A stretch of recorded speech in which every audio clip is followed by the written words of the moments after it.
என்னது தவறா பேசுறவங்களும் சொல்றாங்கப்பா, தவறா பேசுறவங்களும் சொல்றாங்க. ஓகே, ஒரு சில ஊடகங்கள் தவறான தலைப்புகள் போடுறதும் தேவையில்லாத விஷயங்கள் பேசுறதும் எங்களுக்கு ரொம்ப கஷ்டமா இருக்கு. ஓகேங்களா? எல்லா ஊடகங்களும் கிடையாது, ஒரு சில ஊடகங்கள். கண்டிப்பா தோழர், நீங்க இவ்வளவு கோவப்படுறீங்க? கண்டிப்பா சொல்லிட்டாங்கல்ல தம்பி. தம்பி தம்பி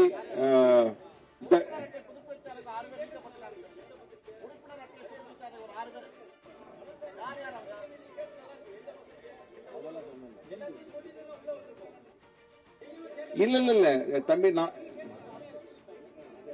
சரி.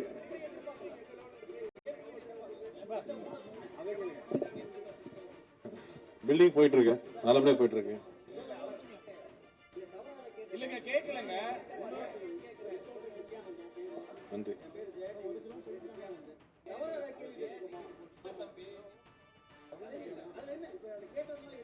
இனியா சரி,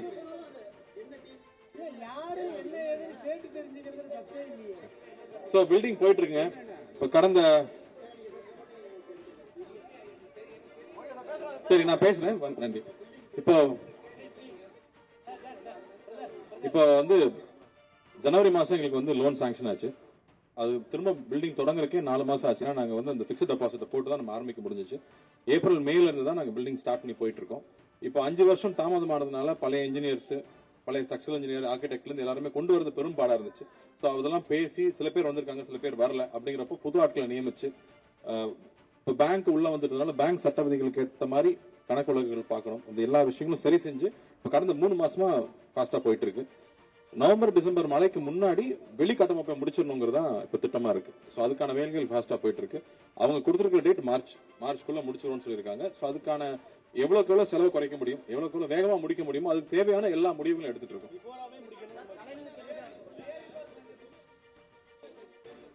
கண்டிப்பா மோர் தென் 30 to 40%. நீங்க வெளியில போய் நீங்க விசாரிச்சீங்களே தெரியும். உங்களுக்கு வாங்கின சம்பளம் கோவிடுக்கு முன்னாடி எவ்வளவு, இப்போ வாங்கின சம்பளம் எவ்வளவு, நீங்க வாங்கின மண்ணு வேலை எவ்வளவு, இன்னைக்கு எவ்வளவு, இரும்பு எவ்வளவு, இன்னைக்கு எவ்வளவு. முக்கியமா சம்பளங்கள் ரொம்ப ரொம்ப உயர்ந்துருச்சு, 30-40% மேல போயிடுச்சு. அது எல்லாமே அனௌன்ஸ் பண்ணிருக்கோங்க. எல்லாமே முதல்ல ஒவ்வொரு வாட்டியும் நம்ம அனௌன்ஸ் பண்ணிருக்கிறோம். 30-40% மேல போயிடுச்சுங்க. அதாவது 40% நான் பில்டிங் முடிச்சுட்டு நான் உங்களுக்கு சொல்றேன் எவ்வளவு வந்திருக்கு. என்ன செலவு பண்ணிட்டு இருக்கோம், முடியும் போது நான் உங்களுக்கு சொல்றேன். அதாங்க அவங்க மார்ச் தான் கொடுத்திருக்காங்க. ஆமா சொல்லிருக்காங்க. எங்களுக்கு ரொம்ப எக்ஸைட்டிங்காவும் இருக்கு. சோ அதுக்கான பேச்சுவார்த்தை ஆரம்பிச்சிட்டோம். இப்ப கமல் சார் வெளிநாடு போயிருக்காங்க, வந்ததுக்கு அப்புறமா தொடர்ந்து பேசுவோம். அடுத்து ரஜினி சாரை மீட் பண்ணணும். எல்லாரும் சேர்ந்து பண்ணலாம் அப்படிங்கறதா அதுல ஒரு முயற்சி. ஏன்னா எல்லாரும் சேர்ந்து பண்ணி ரொம்ப வருஷம் ஆயிடுச்சு. அதுக்கு ஒரு சந்தர்ப்பம் ரஜினி சார் கொடுத்த ஐடியா தான் அது கமல் சாருக்கு ரொம்ப பிடிச்சிருக்குங்கிறதுனால அது சார்ந்த பேச்சுவார்த்தைகள் நீங்க தொடரும். அதுக்கு பிளானிங் ஒரு பெரிய டைம் ஆகும். வெயிட் பண்ணுங்க, எல்லாத்தையும் கேட்டு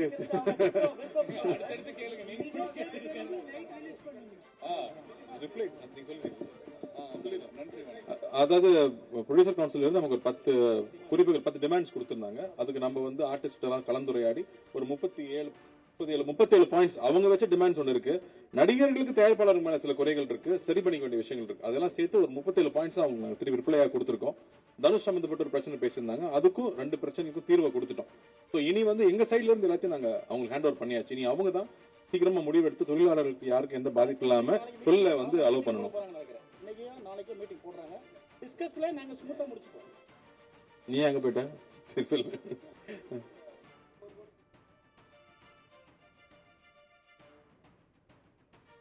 அது ஒவ்வொரு வாட்டி எல்லாத்தையுமே நாங்க பப்ளிக்ல சொல்லியிருக்கோம். திரும்ப இங்க ரிப்பீட் பண்ணணுமான்னு சொன்னீங்கன்னா, கமல் சார் கொடுத்திருக்காங்க, நெப்போலியன் சார் கொடுத்திருக்காங்க, சிவகார்த்திகேயன், தனுஷ், நான் என்ன மட்டும் மிஸ் பண்ணிடுறீங்க.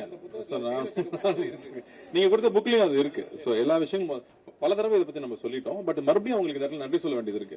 ஏன்னா அவங்களால இந்த மாதிரி பொதுக்குழுக்கு வர முடியறது இல்ல. பட் ஒரு சங்கம் சார்ந்த எந்த ஒரு விஷயம் தேவைனாலும் முதல்ல வந்து நின்று கை கொடுத்து அதை சேர்ந்து சேவிக்கிறாங்க இல்லையா, அது வந்து ஒரு பெரிய உற்சாகம் கொடுக்குது. ஏன்னா நாங்க எல்லாரும் இங்க ஒர்க் பண்ணிட்டே இருக்கும். 24 hours எங்களுக்கு இந்த இது சார்ந்த போன் கால்ஸ் வந்துட்டு இருக்கு, தேவைகள் வந்துட்டே இருக்கு, அதை ஹேண்டில் பண்ணிட்டே இருக்கும். ஆனா நாங்க ஒரு விஷயம்னு போய் நிற்கும் போது அவங்க உடனே அதுக்கு அவங்க ரெஸ்பாண்ட் பண்றதும், உடனே கை கொடுத்து ஹெல்ப் பண்றதும் இருக்கு இல்லையா, அதுதான் பெரிய உற்சாகம் அளிக்குது எல்லாருக்கும். ஆமா, மத்தவங்க எல்லாம் கடனா கொடுத்திருக்காங்க.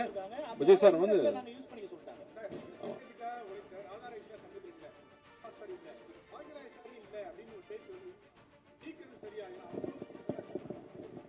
இல்ல ஒரு நிமிஷம், ராதா ரவி சார் இல்ல, அவங்க சரத்குமார் சார் இல்லைங்கிறது ஏன் என்ன என்பது இது பல ஆண்டுகளுக்கு முன்னாடி நடந்தது, உங்களுக்கு தெரியாத ஒன்றும் இல்லை. ஏன் அவங்க நாங்கள் உள்ளே வந்தது, எதுக்காக நடவடிக்கை எடுத்தோம் போனோன்னு கோர்ட்டு மூலியமாக கேஸ் போச்சு, அதன் மூலியமா அவங்க வெளியே போனாங்க என்பது உங்களுக்கு தெரியும். திருப்பி இப்போ கேட்கறதுனால சொல்கிறேன்.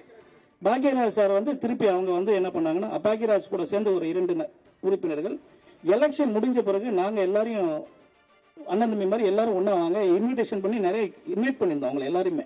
அப்படி இருந்தும் நன்றி என்ற ஒரு கடிதத்தின் மெயினாக வச்சு எங்களை முழுக்க முழுக்க குற்றம் எங்கள் மேலே எழுதி தவறாக எழுதியிருந்தாங்க. வெளியே பேசிக்கிட்டு இருந்தாங்க, கடிதமாகவே எல்லாருக்கும் அனுப்பிச்சாங்க இண்டிவிஜுவலுக்கு.